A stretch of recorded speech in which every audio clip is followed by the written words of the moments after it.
Supprimer. Supprimer. Supprimer.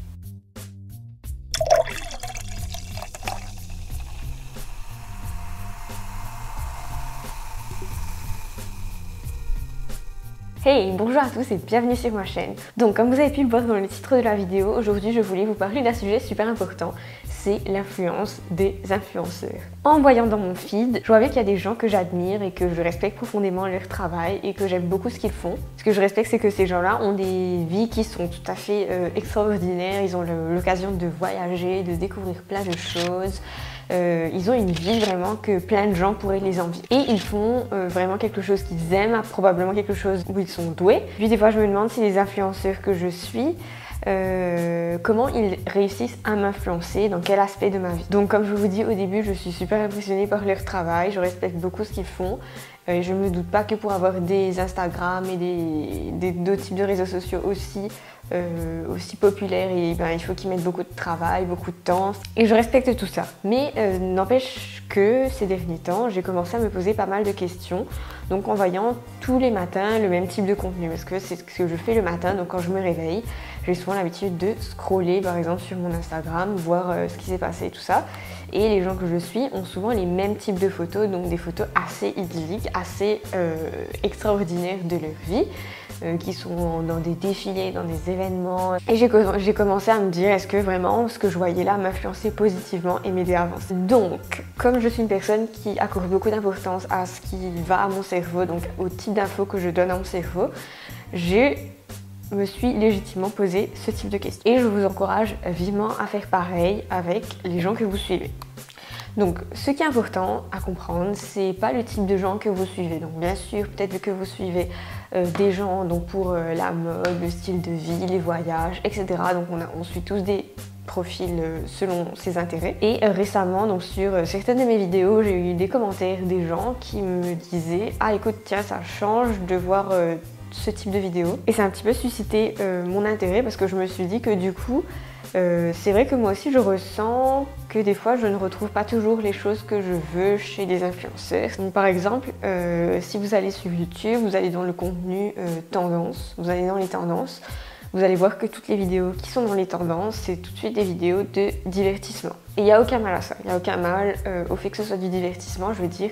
C'est fait pour, il y a tout type de contenu, si ça a autant de popularité, c'est qu'il y a de l'audience pour ça. Je veux dire, il n'y a pas de souci si vous aussi vous regardez ce type de vidéos de temps en temps. Mais ma question aujourd'hui, c'est pas ça, c'est comment le contenu que vous suivez peut vous influencer de manière négative. Et comment le contenu peut limite en fait vous mettre des barrières à vous-même. J'ai vu que Instagram par exemple était le réseau social qui renvoyait la plus mauvaise image aux adolescents, aux jeunes. Et ça ne m'a pas choquée parce que je comprends quand je vois mon Instagram, les gens que je suis, je comprends pourquoi ça peut renvoyer une mauvaise image parce que comment tu peux te comparer à ça? Alors est-ce qu'il faut se comparer? Non. Mais est-ce que ça veut dire qu'on ne le fait pas? Je ne pense pas. Je pense qu'on se compare aussi et qu'on idéalise un petit peu la vie des gens. Maintenant, si vous réfléchissez un petit peu à ce qui peut vous influencer de manière négative dans ce type de contenu, moi je pense tout de suite à l'image qu'on a de notre corps et de notre beauté. Il y a aussi le fait qu'on puisse envier la vie de ces gens-là et limite penser que notre vie est médiocre et négative et qu'on n'est pas là où on veut être parce qu'on voit ce type d'image. Et c'est sûr que ça peut toucher tout le monde, y compris moi, y compris vous, y compris des gens jeunes comme les moins jeunes. Donc voilà, c'est pour ça que je suis là aujourd'hui pour vous donner 5 conseils par rapport aux réseaux sociaux pour mieux vous aider à être influencé positivement, à mieux choisir vos influenceurs. Il y a quand même des bonnes choses et je pense qu'il faut juste être plus stratégique dans les choix qu'on fait. Donc tout ça est basé sur l'hypothèse bien sûr que tout ce qu'on voit et tout ce qu'on entend nous influence. Le point numéro 1 que je voulais vous dire, c'est de mieux choisir vos influenceurs et de moins choisir les comptes qui sont trop commerciaux. Donc j'en ai quelques-uns sur mon propre Instagram et je trouve que supprimer cela, ça vous aide déjà à purger un petit peu les gens que vous suivez. Donc au lieu de suivre des comptes très commerciaux, vous pouvez en suivre un ou deux ou quelques-uns, voilà. Numéro 2, c'est, je vous conseille vivement de suivre des personnes qui sont vraies. Donc au lieu de suivre des gens qui ont une vie hyper idyllique, qu'elles sont qu'en train de voyager, voilà. Et on voit pas bien le côté réel du truc, donc on voit pas le côté humain. Et ce que je vous conseille vivement, c'est de suivre des gens, pas qui n'ont pas ces vies-là, mais qui sont plus humain, donc qui vont plus promouvoir un côté humain, un côté contact en fait, avec lequel vous pouvez plus vous relier, je suppose. Troisièmement, ce que je peux vous dire, c'est ne suivez pas les gens qui n'ont rien à dire. On suit des comptes qui ont beaucoup de followers, etc. Mais le contenu est vide. Donc c'est que des belles images, des belles photos, etc. Ok, c'est un type de contenu en soi. Mais c'est pas ça qui va vous donner plus de connaissances ou qui va apporter plus de choses à votre vie. Suivez des profils qui sont de gens qui ont réussi, qui ont vraiment fait quelque chose.